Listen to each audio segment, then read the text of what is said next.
दोस्तों जय हिंद। स्वागत है आप सभी का study with M SPP channel पर। दोस्तों ये पॉलिटी वाली जो सीरीज चल रही थी एमसीक्यू के थ्रू टॉपिक्स कवर करने की, तो ये इसमें उसी का ये सीरीज़ है, उसी का वीडियो है ये। ठीक है, ये टॉप 50 क्वेश्चंस करवाऊंगा इसमें मैं। पॉलिटी के बहुत महत्वपूर्ण महत्वपूर्ण ये पीवाईक्यू वाली जो सीरीज चल रही है उसी का है ये। ठीक है, पीवाईक्यू। और इसमें देखिए, पॉलिटी हो, ज्योग्राफी हो या कोई सा भी हो, पीवाईक्यू बहुत महत्वपूर्ण है। पिछले अगर आप 4-5 सालों के जो प्रश्न पेपर उठा कर देखेंगे, उनमें पीवाईक्यू का बहुत बड़ा रोल रहा है। ठीक है, तो इसलिए इसको नज़रअंदाज मत कीजिए, इसको हल्के में मत लीजिए। आप इसको पूरा देखिए, लास्ट लास्ट तक देखिएगा वीडियो, और उसके बाद इस पर कमेंट कीजिएगा। ठीक है, लाइक कर दीजिएगा, शेयर कीजिएगा अपने दोस्तों में, ताकि सभी को इसका लाभ मिल सके। ठीक है, तो चलिए शुरू करते हैं। और चैनल पर अगर आप नए हैं तो प्लीज़ सब्सक्राइब कर लीजिएगा और बेल आइकन जरूर प्रेस कर लीजिएगा, ताकि वीडियो के नोटिफिकेशन आपको मिलते रहें। चलिए, इसमें वैसे मैं एक चीज़ बता देना चाहता हूँ पहले ही, इसमें 34 क्वेश्चंस हैं। और ये इसलिए कि इसमें जो हमने इसको, ये तीसरा पार्ट है इसका, सिटीजनशिप और प्रीएम्बल वाला, तो इसका ये ख़त्म हो जाएगा इसमें। तो जो नेक्स्ट शुरू करेंगे फिर उसमें से कुछ क्वेश्चंस मैं ज़्यादा करवा दूंगा। ठीक है, तो किसी में थोड़ा बहुत कम हो जाए तो आप उसको देख लीजिए। चलिए शुरू करते हैं, यहाँ से फटाफट क्वेश्चन शुरू करते हैं। देखिए इसमें पूरा ये प्रीएम्बल लिखा हुआ है। ठीक है, प्रस्तावना लिखी हुई है, उसको एक बार पढ़ लेते हैं। प्रस्तावना आपको याद होनी चाहिए, अक्षरशः याद होनी चाहिए। ठीक है, ये कभी मत सोचिए कि हम मतलब हाँ थोड़ा थोड़ा नहीं, पूरा याद होना चाहिए आपको। अगर आप सिविल सर्विस के एस्पिरेंट हैं तो आपको अक्षरशः याद होना चाहिए। ठीक है, मतलब एक एक अक्षर जहाँ जहाँ है, जहाँ पे कॉमा लगा हुआ है, जहाँ पे फुल स्टॉप है, अर्धविराम विराम जो भी है वो आपको बखूबी याद होनी चाहिए।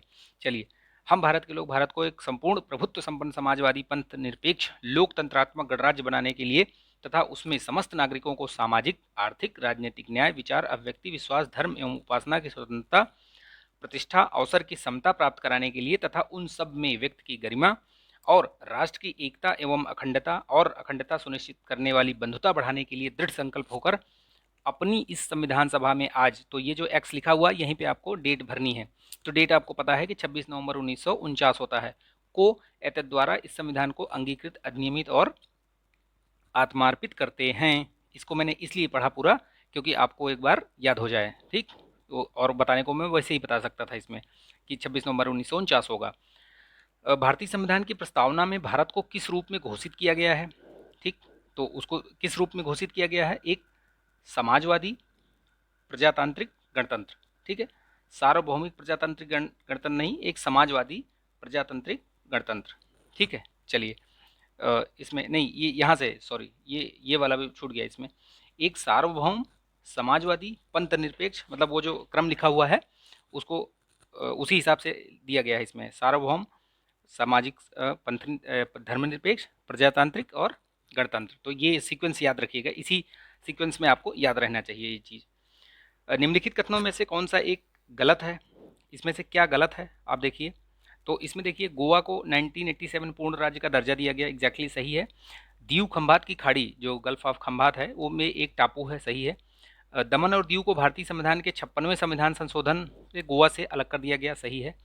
दादर नगर हवेली को 1954 तक फ्रांसीसी, अब देखिए यहीं पे फ्रांसीसी पकड़िएगा शब्द मैंने नीचे लिख रखा है, ये पुर्तगालीज के लिए है। ठीक है, इसीलिए ये गलत हो गया। तो इसका आंसर क्या होगा? इसका आंसर होगा डी। यही वजह है इसका कि ये गलत है। ठीक है, इसमें यही पूछा गया है, गलत। चलिए देखते हैं, नेक्स्ट क्वेश्चन देखते हैं फटाफट इसको।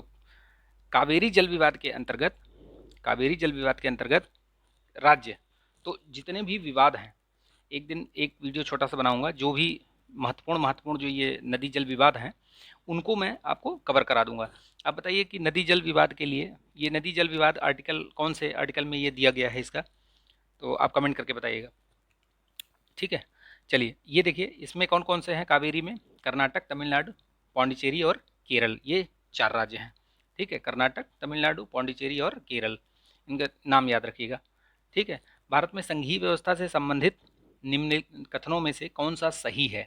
तो जो संघीय व्यवस्था है उससे संबंधित आप इसको प्रश्न ये पढ़ेंगे, तो इसमें से कौन कौन सा सही है कौन कौन सा गलत है वो आपको एक बार इसमें समझ में आ जाएगा। देखिए, संविधान शासन की मूल संरचना के लिए एक संघीय व्यवस्था की व्यवस्था का प्रस्तावना करता है, और एकात्मक झुकाव का इसमें सशक्त मिश्रण है, सही बात है, एकात्मक झुकाव का है इसमें सशक्त मिश्रण।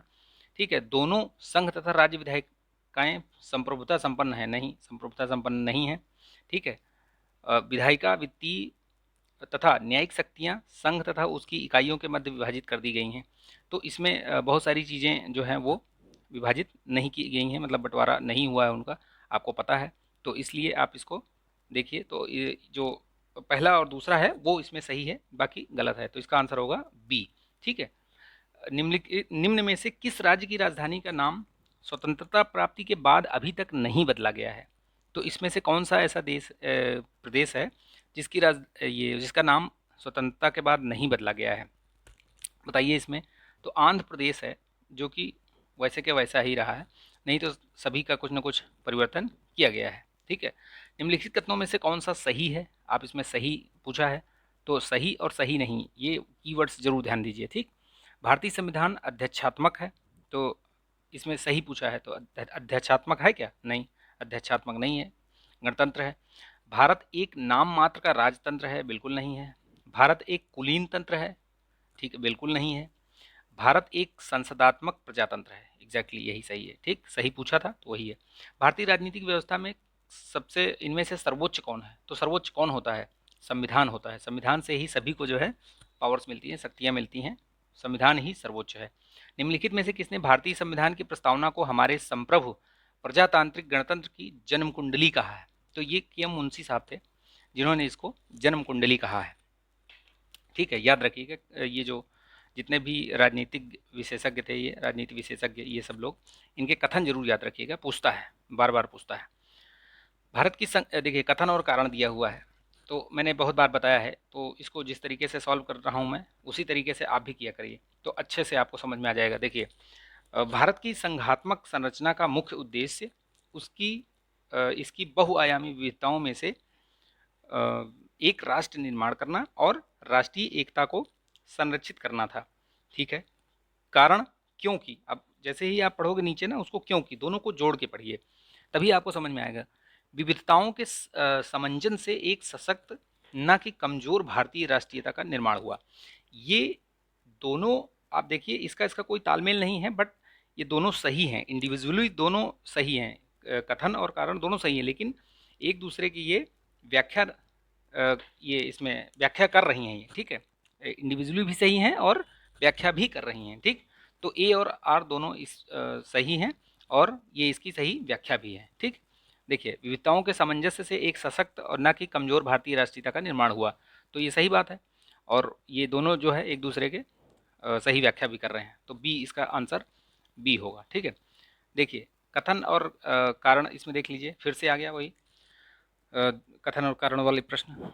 भारत का राष्ट्रपति परोक्षतः निर्वाचित होता है, और क्योंकि भारत में संसदीय प्रणाली को गणतंत्रवाद के साथ जोड़ा गया है, तो सही है, इसमें सही चीज़ बोला गया है, तो इसीलिए वो परोक्षतः निर्वाचित होता है। ठीक है, इसमें तो इसका जो आंसर होगा वो होगा ए।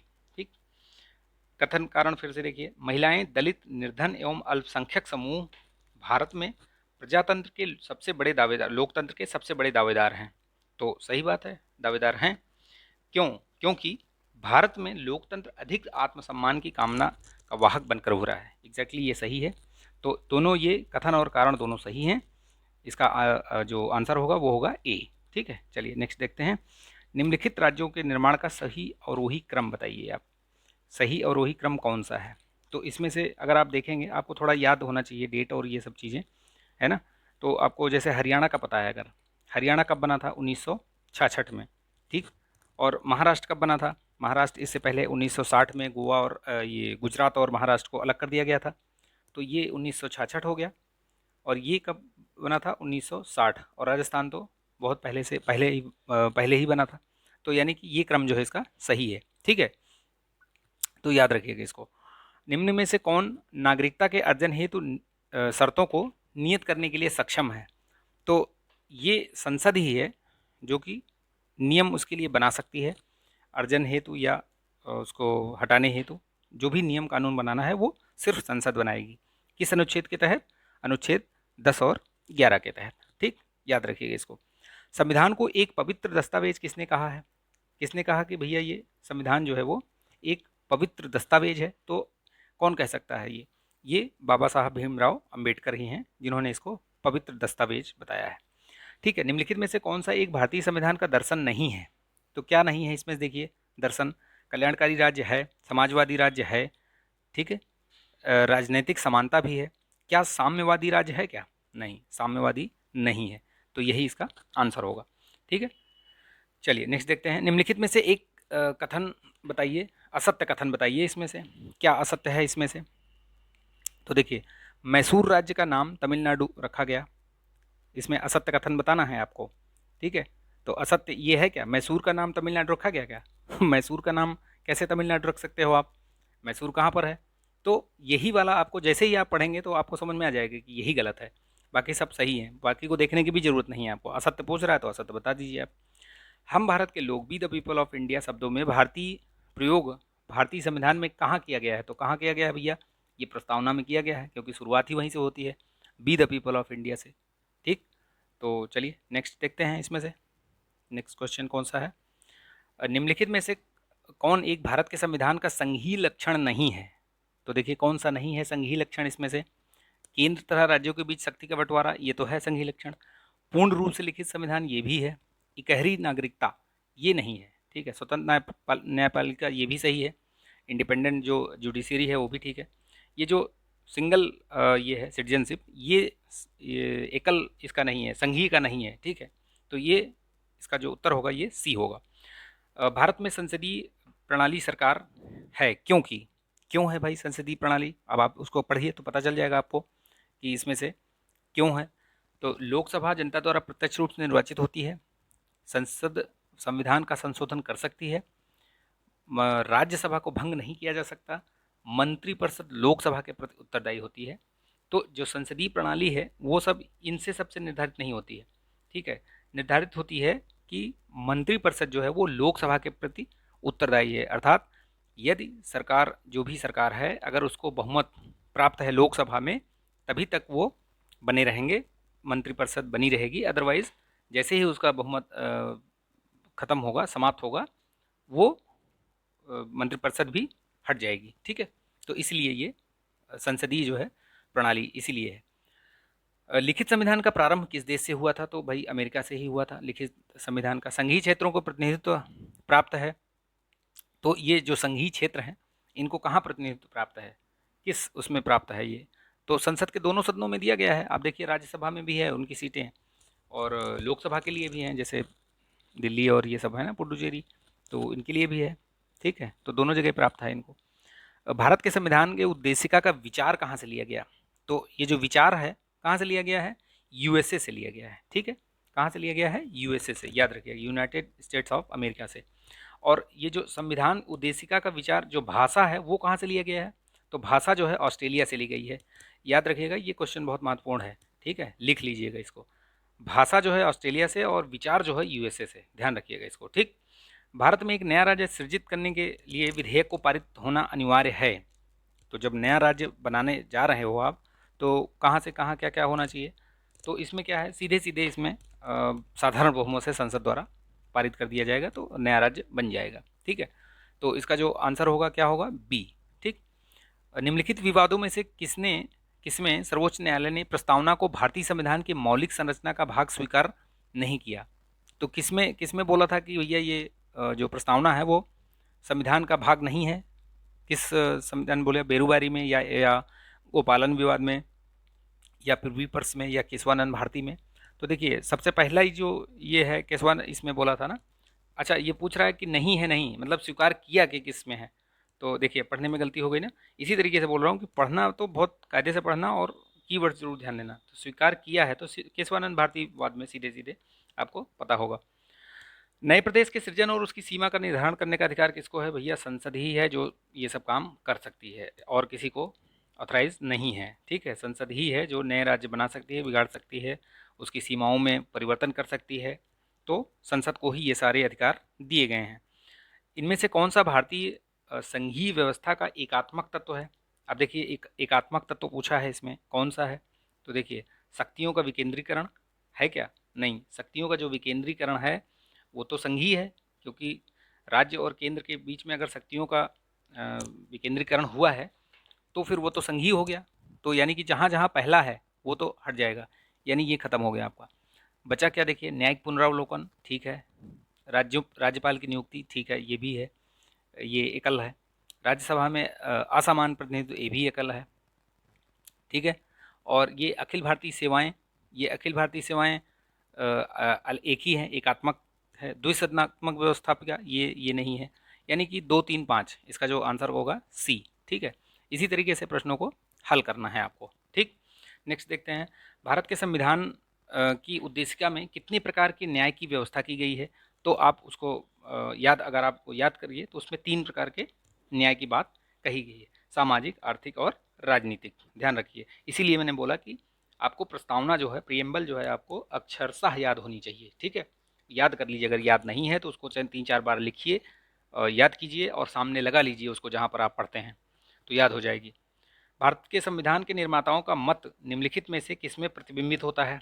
तो भैया उद्देशिका में ही प्रतिबिंबित हो जाता है, ठीक है। उसी में दिख जाता है कि आगे क्या क्या सोच हमारे जो संविधान निर्माता थे उनकी सोच कैसी थी, वो क्या चाहते थे, तो उद्देशिका में ही पता चल जाता है। नागरिकता संशोधन अधिनियम जो 2015 के अंतर्गत निम्नलिखित में से कौन भारतीय कार्ड धारक प्रवासी नागरिक के रूप में पंजीकृत होने के लिए अर्ह नहीं है। तो इसको एक बार आपको पढ़ना पड़ेगा। एक अवयस्क बच्चा जिसके अभिभावक भारतीय नागरिक हैं, ठीक है। इसमें भारतीय नागरिक की विदेशी मूल की पत्नी, वे भारतीय जो विभाजन के उपरांत पाकिस्तान के प्रवासी हो गए। तो देखिए, पाकिस्तान या बांग्लादेश, ये सारे जो हैं, ये सभी इस तरीके से ओसीआई कार्ड धारक प्रवासी नागरिक के रूप में पंजीकृत नहीं हो सकते, ध्यान रखिएगा।